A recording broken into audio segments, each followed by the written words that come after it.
All right, everyone. Hello. I finished Bloodborne. The last episode should have gone up the day before you've seen this, and I'm now starting Demon Souls. I'm going to do a marathon of all the Soulsbornes up through Elden Ring because I haven't played them in a very long time. And Demon Souls is my second favorite one next to Bloodborne. And it just so happens that Bloodborne is the first one I played, and then I went back to the others. So I'm going to be basically going in the same machete order as I did the first time. We played Bloodborne, we're going to play Demon Souls, and then we're going to play the Dark Souls trilogy and Sekiro, and I'm really excited about this because Demon Souls is a very, very special game to me, and I hope you enjoy watching. Um, I am emulating this on PC with RPCS3, so that means higher resolution, higher frame rate. Um, it might have some weird little visual hiccups here and there. You can kind of see it on the engine stuff on the screen, but that kind of stuff shouldn't be very common. It's going to be a very pretty version of, to be clear, the PS3 version of the game, not the remaster on PS5.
All right, that was the attract mode. Of all these games, this is the only one to have like a real attract mode, at least from what I remember. And I love attract modes, so it makes me happy that that was there. And we're gonna start a new game.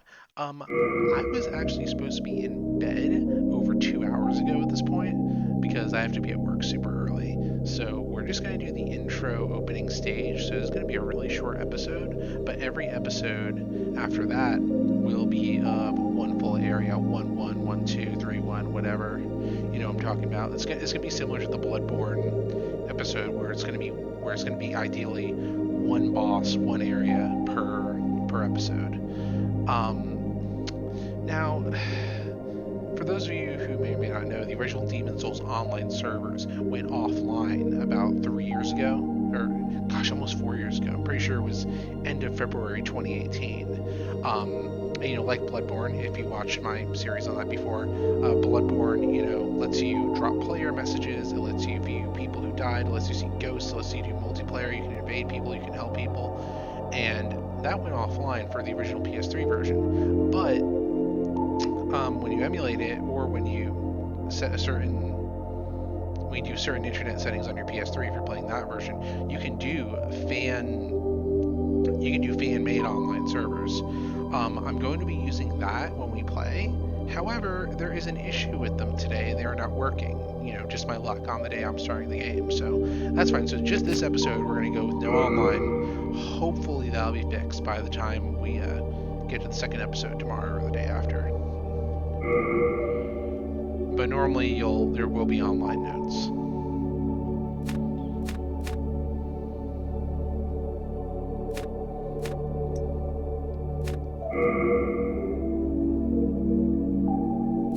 You can tell these are really old looking characters.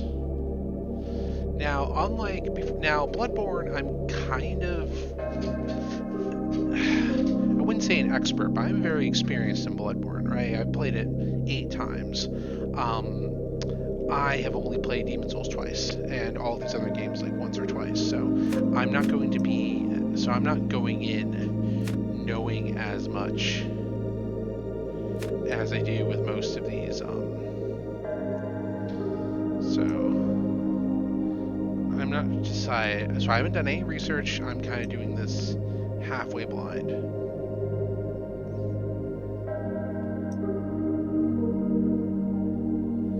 I think I'm gonna start with the magician, just because being a magician is really fun. Or you could be a barbarian, where you're literally just wearing normal street clothes for whatever reason.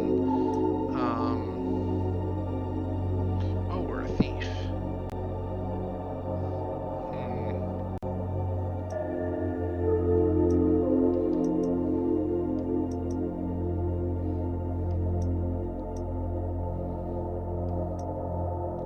And then be a magician.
Or a white-haired wizard.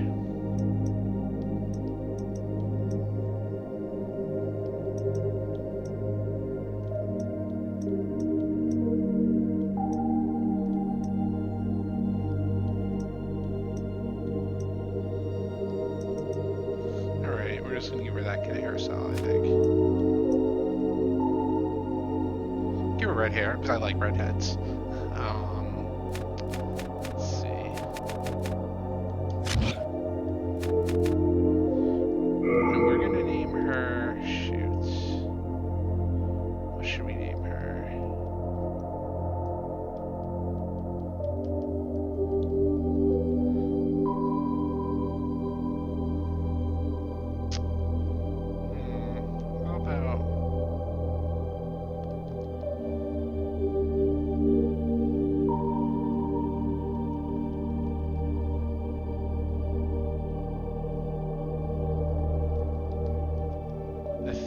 For no particular reason. That's just a nice sounding name right now. I'm winging it. Normally I'm much more picky about these things. King Alant XII, by channeling the power of souls, brought unprecedented prosperity to his northern kingdom of Boletaria. That is, until the colorless deep fog swept across the land. Boletaria was cut off from the outside world, and those who dared penetrate the deep fog never returned. But Valarfax of the royal twin fangs broke free from the fog and told the world of Boletaria's plight. That the old King Alant had aroused the Old One, the great beast below the Nexus, from its eternal slumber, and that a colorless fog had swept in, unleashing terrible demons. the demons hunt down men and claim their souls. Those who lose their souls also lose their minds. The mad attack the sane, and chaos reigns. Valarfax spoke of the enticing power of the demon souls. Each time a demon claims a human soul, the demon's own soul is invigorated by the life force. And the power of a mature demon's soul is beyond human imagination. The legend spread quickly. Mighty warriors were drawn to the accursed land, but none have returned. Bjor of the Twin Fangs, Yurt the Silent Chief, Sage Urbane, Skurver the Wanderer, the Sixth Saint Astraea and her knight Garl Vinland, and Sage Frake the Visionary. The colorless deep fog slowly creeps beyond Boletaria's borders. Humankind faces a slow and steady extinction. The deep fog will eventually swallow all lands near and far. But Boletaria has one final hope. A lone warrior who has braved the baneful fog. Has the land found its savior? Or have the demons found a new slave? Man, I forgot how many gorgeous paintings are in that intro. One thing I find different, because, you know, again, if you're coming from Bloodborne as the first, my replay of Bloodborne being the first time you've seen any of these games, Brave soul who fears not death. Sound. I shall guide you.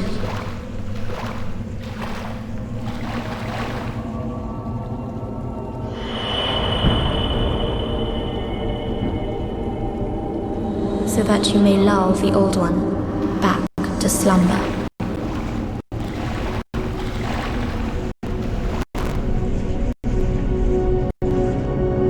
Sound is kind of strange.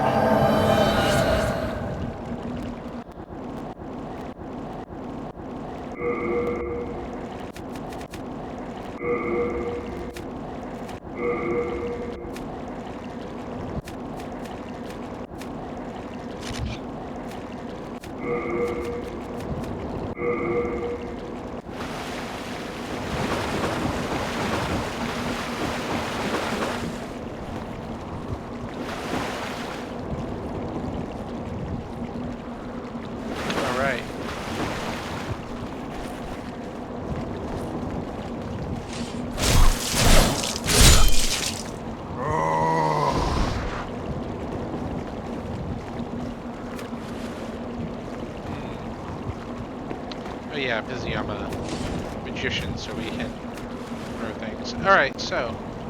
But yeah, anyway, what I was saying, sorry, that noise. I wanted to make sure everything was... Since this is, you know, emulated, it's not super, you know, perfect. Like, I just want to make sure this is playable, viewable, it's not ugly. Because I'm not above restarting and just playing the original PS3 version again. It ends up not working out right. But Bloodborne is unique in that it doesn't start with like a kind of like cosmology type cutscene, right? Whereas all the Dark Souls is, and this one do. You start with kind of an explanation of what happened in the world, how it got here. And one thing that's interesting about Demon Souls compared to all the Dark Souls games is that the Dark Souls games would kind of like begin with kind of like the cosmology of, oh, here's your pantheon of bosses. You know, here's your fight. This one, like, they just kind of rattle off the name of all these characters you're going to meet in the game, and they're not all necessarily people you fight. Some of them are friends, which is an interesting difference.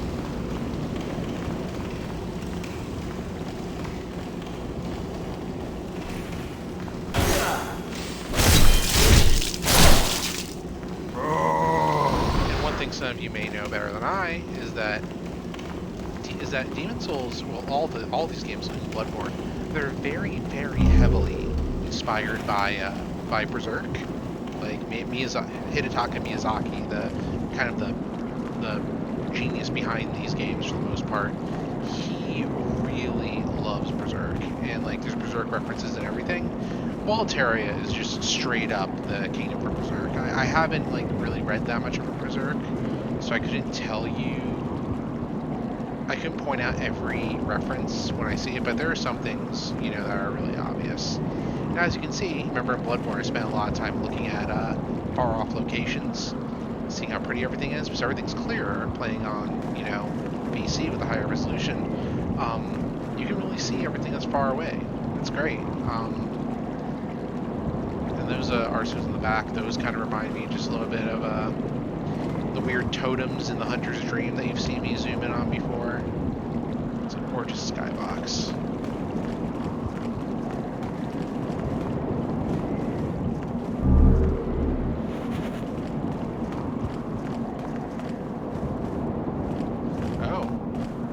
Oh yeah, that's right, I gotta fall down.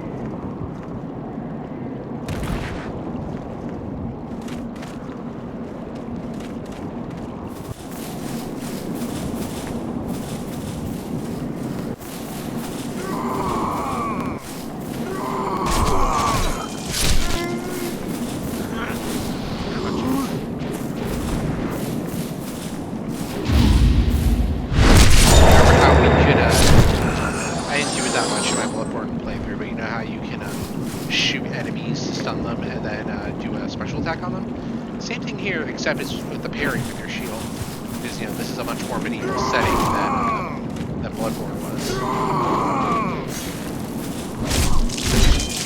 But, you know, there's a bunch of mechanics we don't have in Bloodborne in here. Like Bloodborne is very unique in a whole lot of ways.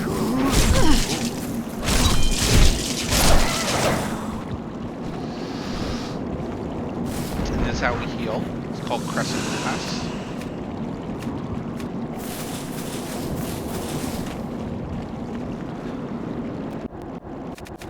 Let me look around first.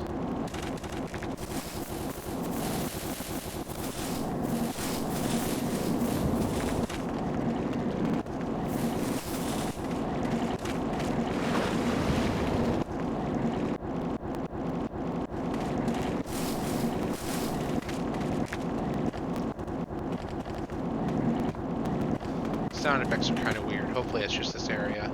If not, I'll fix it between episodes.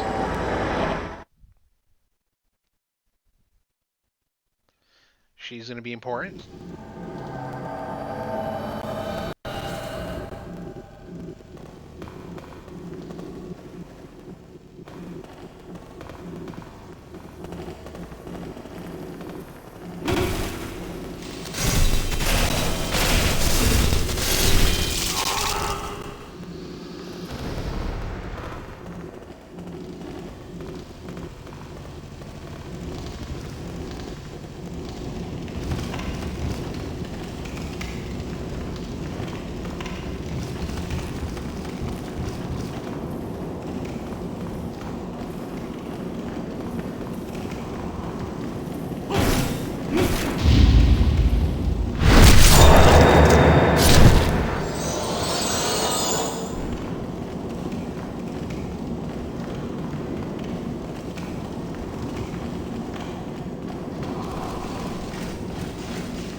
Kind of that blind too because of the camera.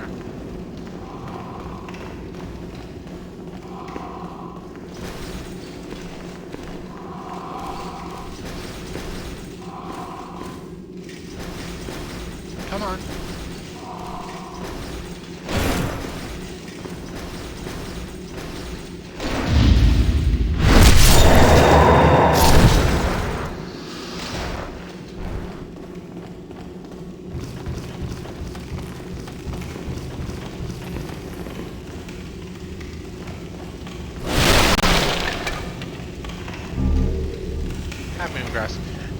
One thing about this game that's just a bit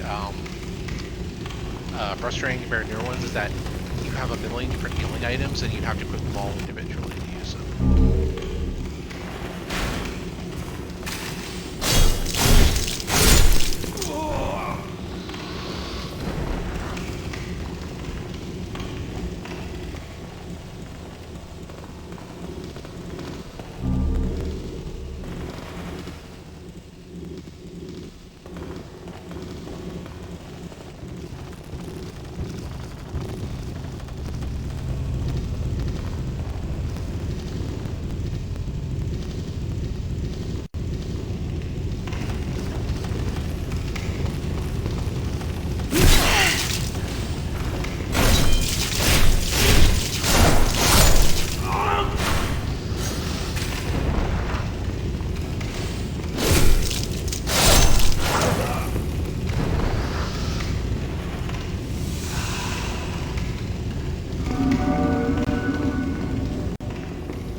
is a boss up here, if I'm not mistaken.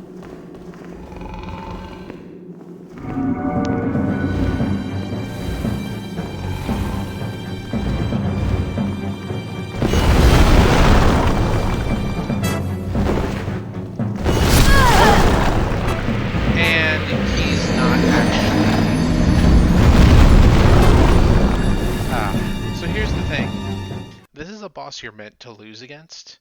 That's something unique in this series. Well, check that. There's one other game where that happens, but we'll get to that much later. But you can technically beat him. Drawn from its vessel. Let strength be granted so the world might be mended. Soul of the lost withdrawn from its vessel. Let strength be granted so the world might be mended. So the world might be mended.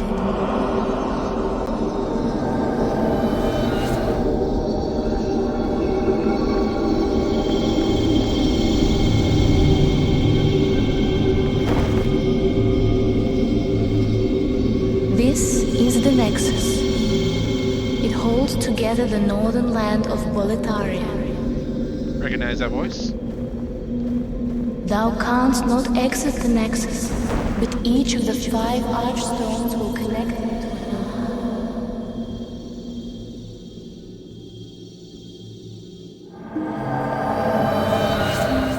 another. Okay, so basically, you can beat that boss technically, but you still get insta-killed by something later on. You do get some cool rewards for it.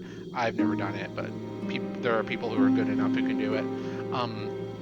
So basically we died, and before our soul could pass on to the next world, the Maiden in Black, that woman with the eye wraps, she prevented us and trapped our soul here. So now every time we die, we go back, we get brought back, basically, in a soul form. And if you recognize her voice from the Bloodborne playthrough, that is the voice of the plain doll who levels you up. And the Maiden in Black, she fulfills a similar role in this game. Our physical body. You see, we're kind of in a soul form now. Our health, if you look up, our health is halved. That's a mechanic in this game. The Nexial binding is something we picked up.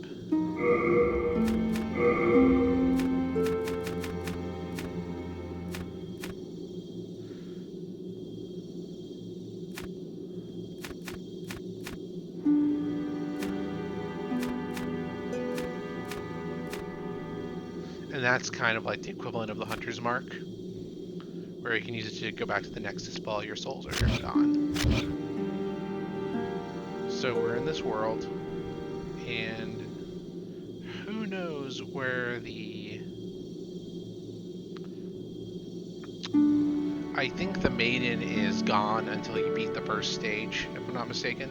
And that's the other thing, this game is divided into stages. Like, I know that in Bloodborne, you had a similar hub where you selected places from, but the world itself, with some exceptions, was generally like connected together. This one, everything is divided into stages. There are a total of 1, 2, 3, 4, 5 stages. You'll notice there's one that's broken up there. We're never going to visit that one. That's not a tease. We'll discuss why there's a broken one another time.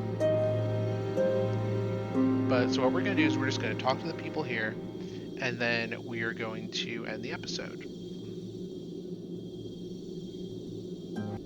Well, you slipped through the fissure too, did you?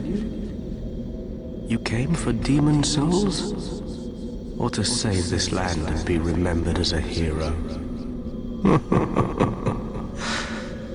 Hunting for demons?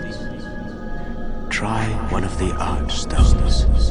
Now go. That is why you came, is it not?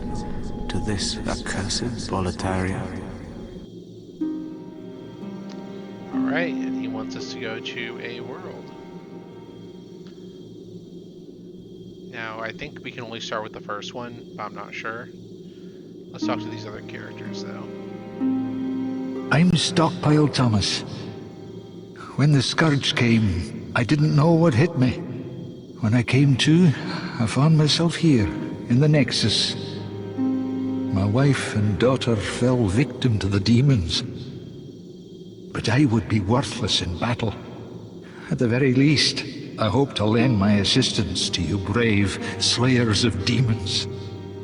I would be happy to lighten your load and look after any excess baggage.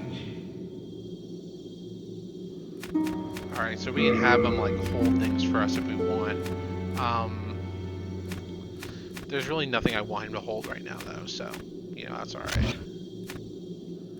When the Scourge came, I abandoned my wife and daughter and fled like a madman. When I came to, I was in the Nexus. I haven't dared venture outside these walls since. I wish I could do more, but I am ignorant of the world beyond these walls. Best of luck to you. I love this character. You new here? Do you hear from our services? My name's Baldwin. Just an ordinary blacksmith. It's simple. Just bring me all the souls you can. In trade, I'll give you weapons, or forge ones you already have. With your souls, I can eke out a living. And with my weapons, you can go on living. Not a bad deal, huh? I love that one so much. Do we have what we need? We do not.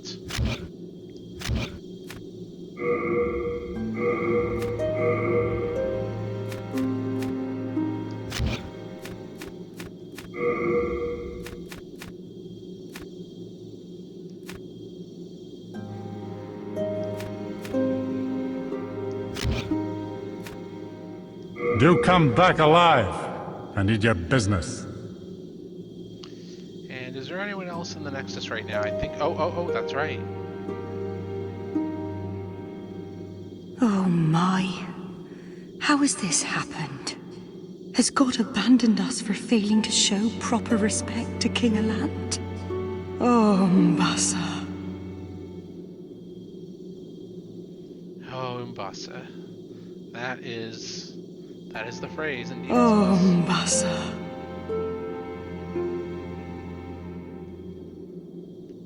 Now, I don't think this game has anything similar to the Monocular where you can look through, you know, close up, unfortunately. There might be, I just don't remember. There's a bunch of, tutorials here.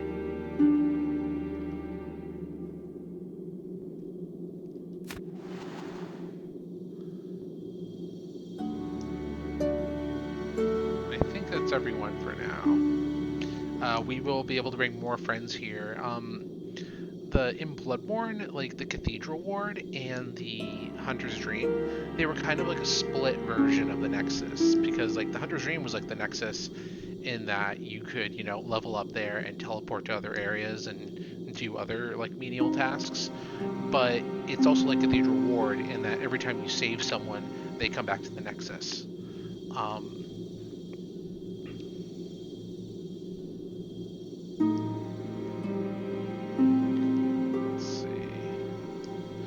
Alright, I think that's going to be the end of this episode. I was going to suggest that I do what I did with Bloodborne, where I start the loading screen and exit, that way you don't have to wait. But the loading screens are non-existent here, so I can just leave it here and we can start next. Anyway, thank you all for watching. You all have a good night, and I really hope you enjoy watching Demon Souls with me.